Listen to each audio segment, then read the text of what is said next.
Hello friends, welcome to S Y academy. Friends, इस video में बड़ा ही इंटरेस्टिंग टॉपिक हम डिस्कस करने वाले हैं और ये है हिल स्टेशंस।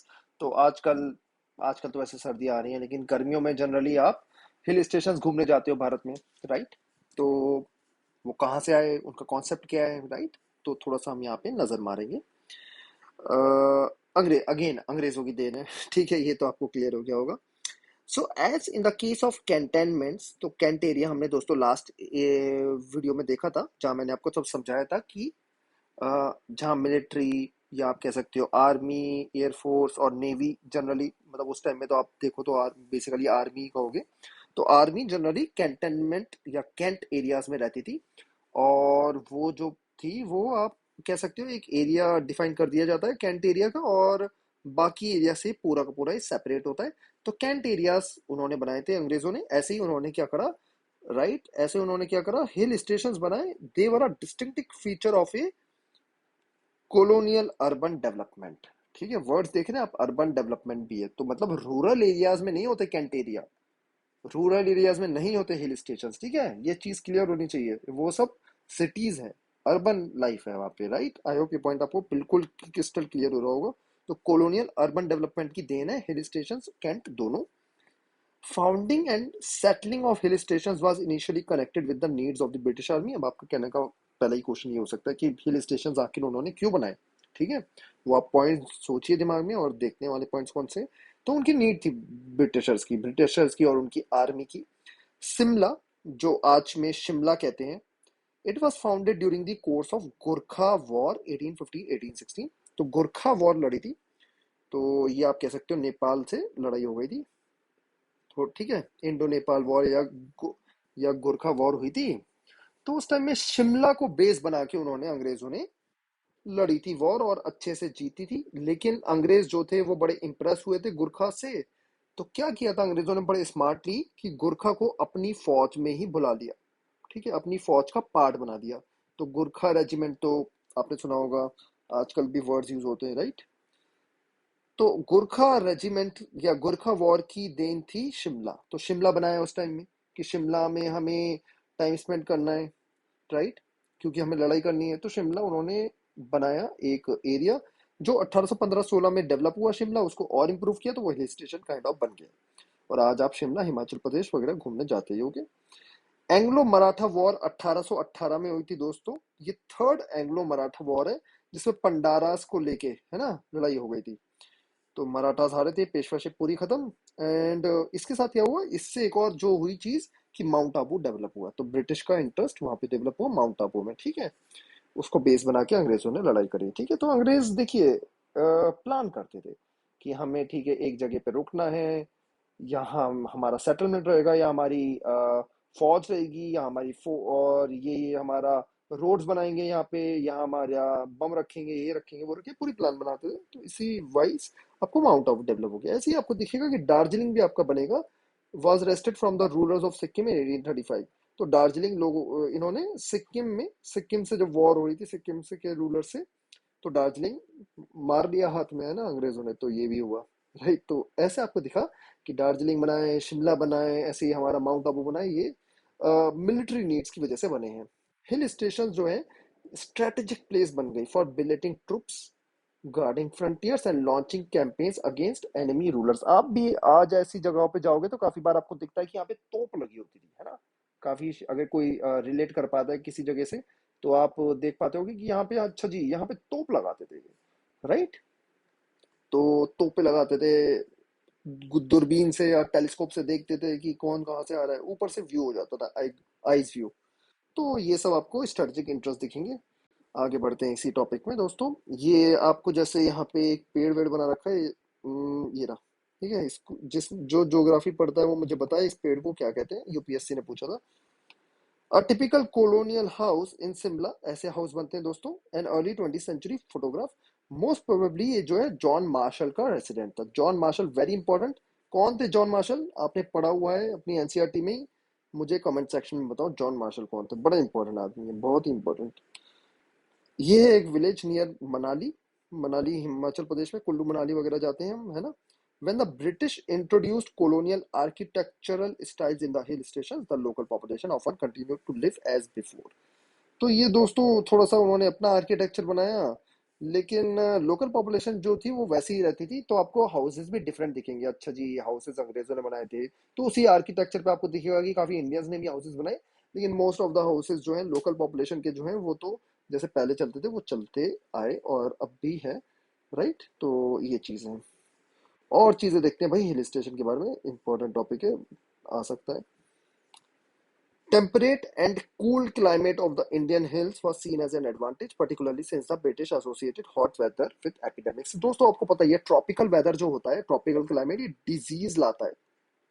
ठीक है, भारत में आपने देखा होगा डिजीज, कोरोना से इतना डर इसलिए था कि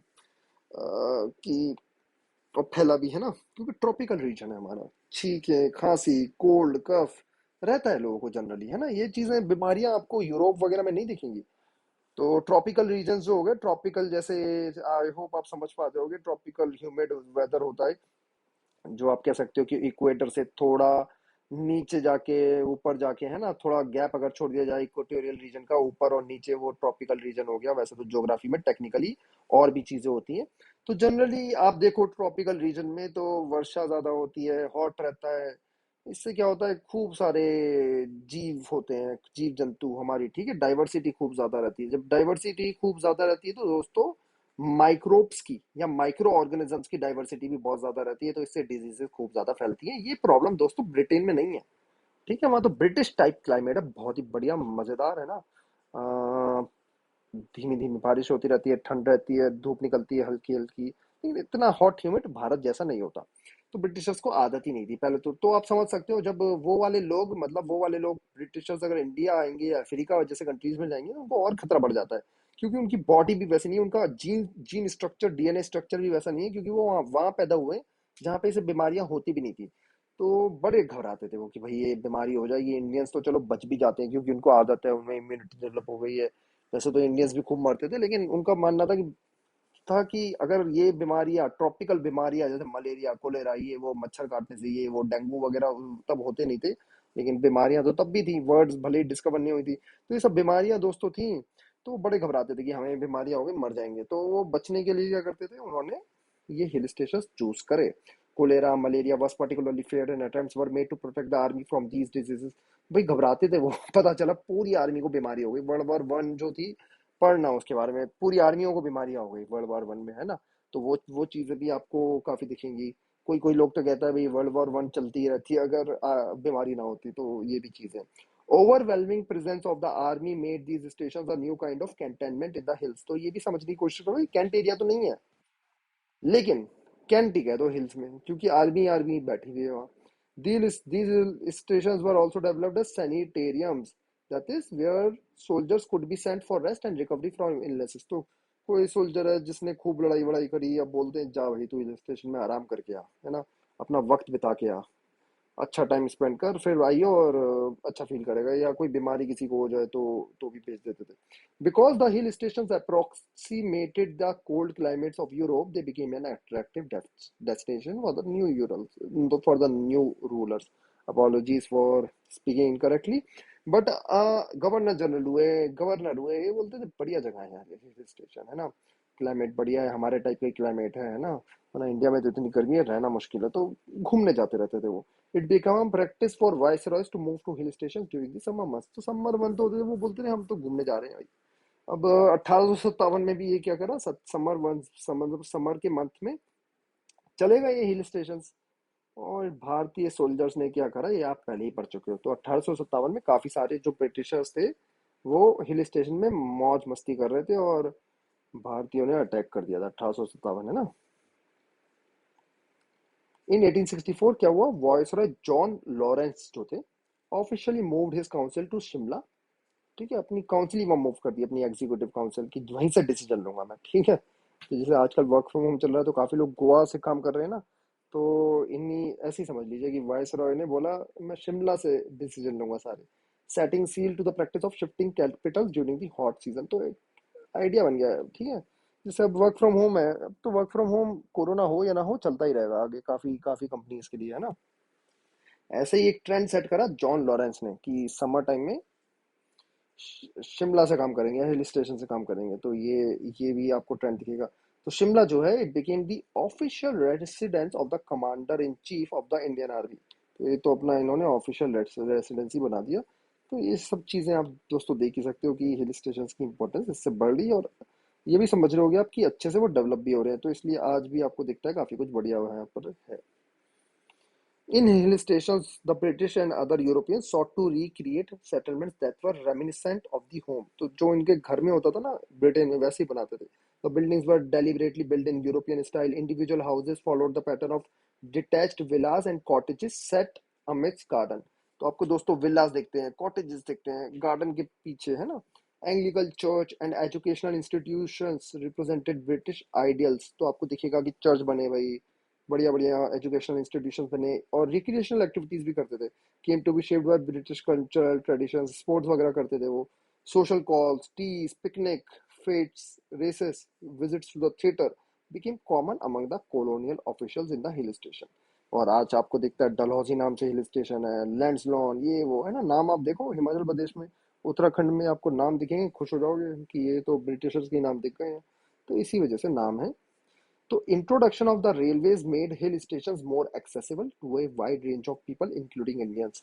इंडियंस ने बोला हमारी भी बल्ले बल्ले हो गई भाई, वरना कहाँ इमेजिन कर सकते थे, है ना। मतलब इंडियंस भले ही नवाब हो, अपने घोड़े पे कहाँ जाओगे, अपने पहाड़ पे, है ना। तो ब्रिटिशर्स ने दिया। तो राजस्थान वगैरह रीजन के, मेवाड़ मरवाड़ इन सब रीजन, महाराष्ट्र, ये सब के नवाब और वो सब राजा वगैरह जो होते थे, इनकी तो खुशी का ठिकाना नहीं था कि चलो हिल स्टेशन घूम के आएंगे, है ना। Upper and the middle class Indians such as Maharaj, lawyers and merchants were drawn to these stations because they afforded them a close proximity to the rolling British elite। तो ये भी था कि बड़े लोग जाते हैं हिल स्टेशन, बड़े लोग जाते हैं, टिल रिसेंटली था। अब thanks to our governments, not just current government but overall सारी गवर्नमेंट्स जो भारत की गवर्नमेंट्स रही है ना, इन सब ने काफी अच्छा वर्क करा है। और अब देखो तो ऐसी कोई बात नहीं कि hill station are accessible to only rich class और समथिंग, है ना। Hill stations were important for the colonial economy. दोस्तों ये इकोनॉमी के लिए भी बड़े इंपॉर्टेंट थे, देखते हैं कैसे। With the setting up of T and coffee plantations in the adjoining areas. तो दोस्तों जाओ आप असम, जाओ आप दार्जिलिंग, दार्जिलिंग टी तो पता ही है आपको, कर्नाटक में जाओ, केरल में जाओ, तमिलनाडु में जाओ, वहाँ आपको कॉफी ये सब वगैरह मिलता है ना। तो आपको बड़ा तेज दिखेगा। इससे क्या हुआ दोस्तों, प्लांटेशन सेटअप हुई। प्लांट्स होते हैं इन सबके, इसलिए प्लांटेशन बोलते हैं, ज्योग्राफी में हम पढ़ते हैं ना, टी कॉफी इन सबके प्लांट्स होते हैं, तो इसलिए इसको प्लांटेशन बोलते हैं, ये कुछ और नहीं होती। ठीक है। तो जब ये सब प्लांटेशंस दोस्तों सेटअप हुई, तो इन प्लांटेशंस में काम करने के लिए बड़े सारे लेबर आए, है ना। ये लेबर्स से बड़ा सारा काम कराया जाता था और बड़ा पेशेंस का काम होता था। तो बैठ बैठ के आराम से करते रहो, है ना, एक एक पत्ती काटो निकालो। इसमें वुमेन भी काफी आपको दिखेंगी, लेबर आई। और ये लेबर का थोड़ा सा बुरा हाल कर दिया अंग्रेजों ने, है ना। हमने ये भी हमने अपनी बुक्स में पढ़ा है कि, वैसे ज्योग्राफी की बुक्स में पढ़ा है हमने, कि इन लेबर का बुरा हाल कर दिया अंग्रेजों ने। ज्योग्राफी और सोशोलॉजी की बुक्स में पढ़ते हैं कि इन लेबर्स का बुरा हाल कर दिया अंग्रेजों ने, कॉन्ट्रैक्ट वगैरह साइन कराते थे। बेसिकली अंग्रेज नहीं, प्लांटर्स कह सकते हो आप, है ना। वो प्लांटर्स इंडियंस भी थे और ज्यादातर अंग्रेज ही थे, तो इसलिए मैं अंग्रेज अंग्रेज बार बार कह रहा हूँ। तो प्लांटर्स ऐसे ऐसे कॉन्ट्रैक्ट साइन कराते थे कि आप यहाँ पे आओगे, असम में 5 साल बिताने पड़ेंगे। तो बिहार का जो बेचारा एक गरीब वर्कर आता था वो 5 साल बिता के जाता था, उसके बाद सैलरी भी बड़ी कम मिलती थी। तो ये सब भी आपको दिखेगा। This meant that hill stations no longer remained exclusive racial enclaves for the Europeans in India। इसका मतलब ये भी है दोस्तों कि वो जो हिल स्टेशन हैं वो सिर्फ यूरोपियंस के नहीं रहे, वहाँ तो हमारे मिडिल क्लास भी आ रही है और लोअर क्लास भी आ रही है, ये भी समझ रहे हो आप। लोअर क्लास भी आ रही है, लोअर क्लास मतलब ये वर्कर्स वगैरह। तो ये दोस्तों मेरा डिस्कशन रहा about hill station. I hope आपको ये लेक्चर पसंद आया। कोई डाउट हो कमेंट सेक्शन में आप लिख सकते हो। Thank you and take care.